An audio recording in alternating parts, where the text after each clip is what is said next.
తాకట్లో ఉన్న బంగారాన్ని విడిపించి ఆ రోజున మార్కెట్ ధర కట్టి మిగిలిన డబ్బును మీకు అందిస్తుంది కొమ్మూరి గోల్డ్. ఏదైనా ఉంటే టక్కని బావగాడి ఫోన్ చేస్తాడు, అంటే నువ్వు కంగారు పడు, ఇంటి దగ్గర మాడదాం అంటాడు. వచ్చి వాళ్ళ ఇంటి దగ్గర కింద కూర్చుంటాం, డివైడర్ మీద కూర్చొని ఒక గంట రిలాక్స్గా ఆడితో మాట్లాడితే ఓకే, తర్వాత కూల్ అవుతాను, మళ్ళీ ఇంటికి వెళ్తాను. ఓకే, నీ షార్ట్ టెంపర్ నాకు ఎప్పుడు గుర్తుందంటే, ఒకరోజు నేను సీరియల్ షూట్ చేసి వచ్చి శ్రావణి నేను ఒక ప్లేస్లో స్ట్రక్ అయిపోతే నువ్వు నన్ను డ్రాప్ చేయాల్సి వచ్చింది. నా ఫ్లాట్ దగ్గర బంజారా హిల్స్లో డ్రాప్ చేసావు. డ్రాప్ చేసినంత వరకు వచ్చాడు, పిక్ చేసుకున్నావు, మంచిగా డ్రాప్ చేసావు, అంతా అయిపోయింది. తర్వాత ఎందుకు ఆగావు, టైం ఎంత అయింది, కొంచెమైనా ఉందా, ఆ రోజు తిట్టావు గుర్తుందా? వచ్చినంతసేపు బాగానే ఉన్నావు, ఇంటికి తీసుకొచ్చే వరకు కామ్గానే ఉన్నావు. తీసుకొచ్చిన తర్వాత స్టార్ట్ చేసావు రూమ్లో, అది నేను ఇప్పటికీ మర్చిపోలేను. గుర్తుందా? మామూలు క్లాస్ పీకలేదు మనోడు నాకు. షార్ట్ టెంపర్, స్టెప్స్ ఎక్కే వరకు బాగానే ఉన్నాడు, లోపలికి వచ్చే వరకు బాగానే ఉన్నాడు, ఇక లోపలికి వెళ్ళిన తర్వాత స్టార్ట్ చేశాడు. అవునా? ఆబ్వియస్లీ అప్పటికి మన కోపం అప్పుడు ఇంకా హై ఉండలే, పీక్స్లో ఉండే. ఇప్పుడు ఏదైతే అగ్రెషన్ వస్తే అరుస్తాను, ఒక 10-15 నిమిషాలతో ఆపేస్తాను, తర్వాత కొంతసేపు మాట్లాడిన ఎవరితోనూ కూల్, అంటే ఎవరితోనూ ఈ మధ్యలో నేను ఎవరితోనూ కలవట్లేదు. బేసిక్గా అందరినీ కలవడం మానేసాను. ఎందుకని? ఎందుకంటే మనకు బాగా ఉన్న వాళ్ళే దింపుతూ ఉంటే మనకి బాగా ఎక్స్పీరియన్స్ కదా, అందుకే ఎందుకులే. ఇప్పటికీ అవుతున్నాయి అలా. ఇప్పటికే రీసెంట్ కూడా ఐ ఫేస్ మెనీ ప్రాబ్లమ్స్. నేను చాలా వరకు ఫేస్ చేశాను. రవికి కూడా తెలుసు, ఓకే, రవిగాడికి తెలుసు, మా ఇద్దరు కామన్ గా ఉండేవాడే చేసాడు, అది కూడా తెలుసు వాడికి. అప్పటి నుంచి ఏదైనా ఉన్నా మనసులో పెట్టుకుంటే సైలెంట్గా ఎవరిని కలవను. మ్యాక్స్ టు మ్యాక్స్ టైం నేను ఇంట్లోనే స్పెండ్ చేస్తున్నాను, బయటికి వెళ్ళట్లేదు. మనకి ఎందుకు దొరుకుతారు వీళ్ళు కదా. ఏదైనా చెయ్యాలన్నా, చూడాలన్నా, పార్టీ ఏదైనా ఎంజాయ్ చేయాలన్నా నేను ఇంట్లోనే ఉంటున్నాను తప్ప బయటికి వెళ్ళట్లేదు. ఎందుకురా పోవడం, పోయి ఎక్కడో కూర్చొని ఏదో మాట్లాడి ఆడేదో అనడం, నేనేదో చెప్పడం, నేను నోరు జారనో వాడు నోరు జారడో తెలియదు, దీన్ని తీసుకెళ్ళి ఇంకో వాడి దగ్గర చెప్పడం, దాన్ని ఒక రాంగ్ సర్క్యులేట్ చేయడం, మరి తీసుకొచ్చి నాకు 90 mm దింపడం. అదేదో 90 నేను ఇంట్లోనే కూర్చుంటే అయిపోతుంది, వద్దురా బాబు అని చాలా వరకు అవాయిడ్ చేశాను. నాట్ గోయింగ్ ఎనీవేర్, ఎవరిని కలవట్లేదు. నాకున్న సర్కిల్ ఇప్పుడు చాలా చిన్నది, చాలా తక్కువ మందిని నమ్ముతా, అంటే ఒక పిడికిలో ఉంటుంది, అలా ఉన్నారనమాట అంతే. అది చాలా బెటర్. జస్ట్ ఫోన్ కాల్స్లో హ్యాపీగా మాట్లాడుకుంటాం, సరదాగా కలిస్తే బయట కలిసి అయిపోయింది చాలా. ఓకే అమర్, యాక్చువల్గా పెళ్లి చేసుకున్న తర్వాత బెస్ట్ ఫ్రెండ్స్కి బ్యాచిలర్ పార్టీ ఇవ్వడమో, పెళ్ళికి పిలవడమో చేస్తారు. నువ్వు నా బెస్ట్ ఫ్రెండ్వేనా? అది నేను అడగాలి నిన్ను. మధ్యలో టచ్లో వచ్చావు, టచ్లో నుంచి మళ్ళీ వెళ్ళిపోయావు. కొంచెం టచ్లో ఉంటే చెప్తా అన్నట్టుగా వచ్చావు, టచ్ చేసి చూడనట్టుగా మళ్ళీ ఇప్పుడు వచ్చావు. నేను ఏం చేయమంటున్నా, నెంబర్ నా దగ్గర లేదు, ఎక్కడి నుంచి పట్టుకోను నేను? రవి నాకు అప్పటి నుంచి కాంటాక్ట్లోనే ఉన్నాడు. చెప్పాలి అనుకుంటే నేను పెళ్ళి ఎక్కడ నేను ఉంటానో పారిపోతానో, ఈడు ఏమైపోతాడో అని టెన్షన్లో ఆడు పక్కనే ఉన్నాడు అనమాట. నన్ను వదలకుండా ఉన్నాడు. అంటే నాకు బేసిక్గానే భయం ఎక్కువైపోయింది, టెన్షన్ ఎక్కువైపోయింది. అమ్మాయి కన్నా నాకు ఎక్కువైపోయింది టెన్షన్. ఎందుకని ఏమో తెలియదు, చాలా ఫియర్గా ఉంటుంది. అంటే దేనికైనా సరే కట్టాలని నాకు ఇట్లా ఊగేవి, చేతులు ఊగుతున్నాయి నాకు కట్టడానికి కూడా. తాళి కట్టేటప్పుడు అయ్యో చాలా షివర్ అయ్యాను చాలా వరకు. అంటే తెలియదు, ఒక టైప్ ఆఫ్ ఫీల్. బేసిక్గా అమ్మాయిలు కదరా భయపడతారు అలా. నేను భయపడినాను, అదే నాకు అర్థం. మా బావ కట్టే నీకేం కట్టమంటావు, కడతానులే నువ్వు బాగా అని కట్టింది. బాగా కట్టేసాను బావ అంటే కూల్గా రియల్లీ ఉన్నాడు, పక్కనే ఉన్నాడు. పెళ్ళి వరకు మనోడు నాతోనే ఉన్నాడు. ఎవ్రీ మూమెంట్ నేను ఏదైనా టెన్షన్ పడినా, కంగారు పడినా, నేను ఏదైనా బాధపడినా నా పక్కనే ఉండి చేయబట్టుకునే. బాబా ఉండు, ఎక్స్ప్రెషన్ మారిపోతుంది, ఫేస్లో కనిపిస్తుంది, చూసుకో పట్టుకో, అలా పక్కనే ఉన్నాడు. ఎందుకంత భయపడ్డావు? అంటే నీ లవ్ మ్యారేజే కదా, ఆ తేజు కూడా నీకు బిఫోర్ నుంచి తెలుసు. అరేంజ్ కమ్ లవ్వా? సో ఇది ఇప్పటికీ చాలా మందికి క్లారిటీ లేదు. నేను అడిగితే మనోడు వేరే ఆన్సర్ చెప్పాడు. నీ సైడ్ నుంచి నాకు క్లారిటీ కావాలి. అరేంజ్డ్ మ్యారేజ్ అంటే నాకు ఏదో కోల్పోతుందనేమో అని భయంతో ఏం మాట్లాడలేకపోయాను అనమాట. అంటే ఏదో కోల్పోతారా, ఏదైనా కోల్పోయానా నేను అనేది భయం ఎక్కువ అయిపోయింది. స్టిల్ నేను ఇంకా ఆ డైలమాలోనే ఉన్నాను, తెలుసా నీకు. మరి ఇంకా నేను ఇంకా నేను సెట్ అవ్వలేదు పూర్తిగా. నా మైండ్ ఏంటంటే ఇంకా ఎక్కడో ఒక చోట స్ట్రక్ అయి ఉన్నాను.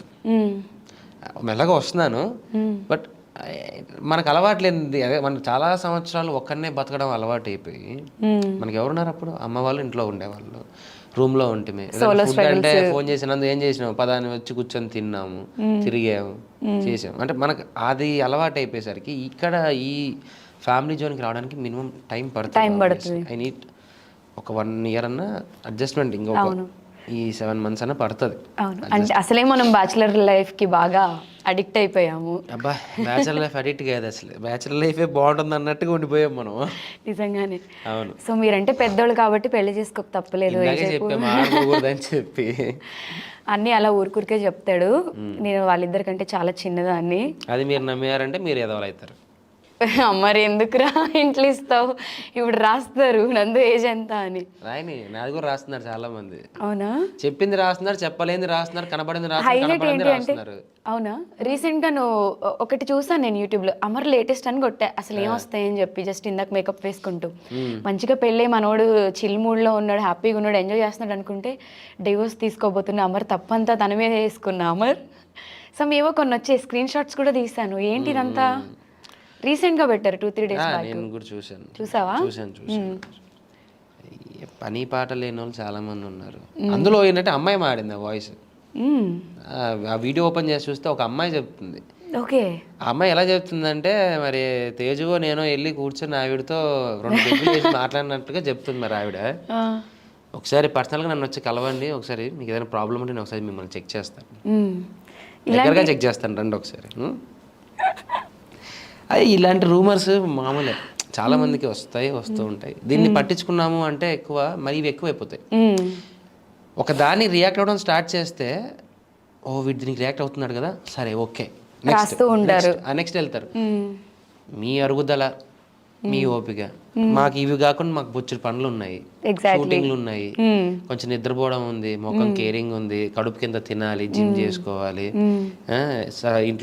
ఇంట్లో సామాన్లు అయిపోయి సరుకులు తెచ్చుకోవాలమ్మా, ఏసీ రిపేర్ ఉంది చేపించుకోవాలి, వాషింగ్ మిషన్ రిపేర్ ఉంది, ఇన్ని ఉన్నాయి మాకు బొచ్చుడు పనులు. రాసుకున్న వాళ్ళు రాసుకోమను, చేసుకోమను. బెస్ట్ ఫ్రెండ్ నేను ఇంటర్వ్యూ అడిగితేనే 1 month నుంచి వాళ్ళు డేట్స్ ఇచ్చాడు మా బాబు, అంత బిజీ ఉన్నాడు. పట్టించుకో. ఇంతకన్నా దారుణంగా రాశారు. నువ్వు ఇంకోటి చూడు, అమర్ డెత్ అని కొట్టి చూడు, నేను చచ్చిపోయానని చెప్పి వేసారు ఏకంగా. తెలుసా నీకు అది? ఐరావతం మూవీ షూట్ లో ఉన్నప్పుడు అకాల మరణం అని చెప్పేసి అమర్దేమని వేసారు. తెలుసా? మేము మా ఛానల్ మీద, అంటే మా ఫ్యాన్స్ కొంతమంది అందరు రియాక్ట్ అయ్యి స్ట్రైక్ అయ్యేసరికి మా ఎలాగా నెంబర్ పట్టుకొని అమ్మాయి లేడీ వాయిస్, లేడీ అమ్మాయి, నేను మాట్లాడాను తనతో.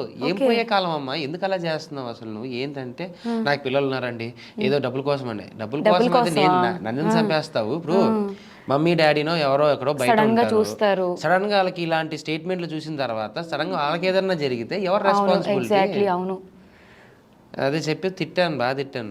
ఇలాంటివి కూడా వేసారు. So comparatively this is not a big thing కదా. నాకు ఇంకా నేనే పోయానని వేసారు, ఫోటో వేసి దండ వేసారు, దానికి 2 దీపాలు అగరత్తులు పెట్టారమ్మా, కింద పెట్టాల్సిన మెయిన్ మ్యాటర్ మర్చిపోయినట్టున్నారు, దాన్ని పెట్టండి సార్. ఇది నేను కూడా ఫేస్ చేస్తాను యాక్చువల్గా. కొంచెం ఏదన్నా రాస్తే మంచిగా రాయండి, మనోడికి మంచి ఫ్యాన్స్ ఫాలోయింగ్ ఉందనో, లేకపోతే మంచి గర్ల్ ఫ్రెండ్ దొరికిందనో, ఇంకేదన్నా రాయండి. ఎందుకు ఇలాంటివి ఉన్నారు నందు, నీకు తెలియదు. అంతమంది ఏంటంటే, మనకు పక్కన మనకు బాగా తెలిసిన నా భార్య అవ్వచ్చు, నా ఫ్రెండ్ అవ్వచ్చు, నా చెల్లి అవ్వచ్చు, నా అక్క అవ్వచ్చు, వాళ్ళ ఫ్యాన్స్లలోనే వాళ్ళ పేజ్ కొంతమంది ఉంటారనమాట. వాళ్ళు ఏంటంటే, నేను ఎక్కడ దొరుకుతానని ట్రై చేస్తూ ఉంటారు. అవును, నేను ఎక్కడ నా ఫోటో, ఇప్పుడు సపోజ్ నా ఇన్స్టాగ్రామ్లో సమంత నేను ఫాలో అవుతా ఉంటాను, మియా మాల్కోంగ్ కూడా నేను ఫాలో అవుతాను, బికాస్ ఐ లైక్ హర్. తప్పేముంది? సన్నీ లియోని కూడా నేను ఫాలో అవుతాను, సన్నీ లియోని ఫాలో అవుతున్నా అమర్దీప్. అది పెద్ద స్టేట్మెంట్. నీకెందుకురా నొప్పి, నీకెందుకే, నా ఇష్టం, నేను ఫాలో అవుతాను. ఆ ఫాలో అయినంత మాత్రం సనీలియోని గారు ఫోన్ చేసి అమర్దీప్ ఎక్కడ ఉన్నావు అడుగుతారా? నన్ను ఏమన్నా అడగరు కదా. ఇలాంటివి దీన్ని బాగా జూమ్ చేసి ఫోకస్ చేసి దీన్ని మళ్ళీ పబ్లిక్ గా రిలీజ్ చేసి ఇలా చేస్తున్నా అమర్దీప్, ఇలా చేస్తున్నా అమర్దీప్. నీ మీద గాసిప్స్ రాసి అంతమంది బతుకుతున్నారా మరి? అందుకే నేను కూడా ఏం అనట్లేదు, పో మాట్లాడుకోపో, ఏమన్నా చేసుకోపోని వదిలేస్తా నేను అసలు. ఇలాంటివి విన్నప్పుడు బాగా ఇరిటేషన్, షార్ట్ టెంపర్ వస్తుంది కదా. ఒకప్పుడు వచ్చేది. అంటే నేను ఎగ్జాక్ట్ గా ఐ డ్రీమ్ లో పని చేసేటప్పుడు మేము ఉన్నప్పుడు ఇలాంటి కామెంట్స్ మాకు యూట్యూబ్ లో మాకు వీడియో కింద పెట్టేవాళ్ళు, నేను కింద రియాక్ట్ అయ్యేవాడిని. బాగా రెస్పాండ్ ఇచ్చాను, నేను కూడా మాటకు మాట ఇచ్చాను, లైవ్ లోకి వచ్చి తిట్టేసేవాడిని నేను.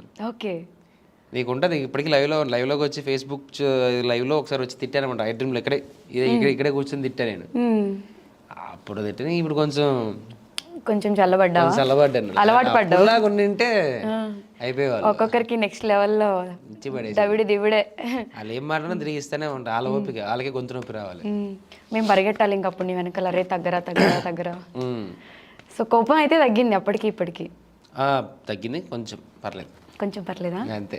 తేజుని అడిగితే చెప్తుంది. అక్కడ నెక్స్ట్ లెవెల్లో ఉంటుంది. అవును.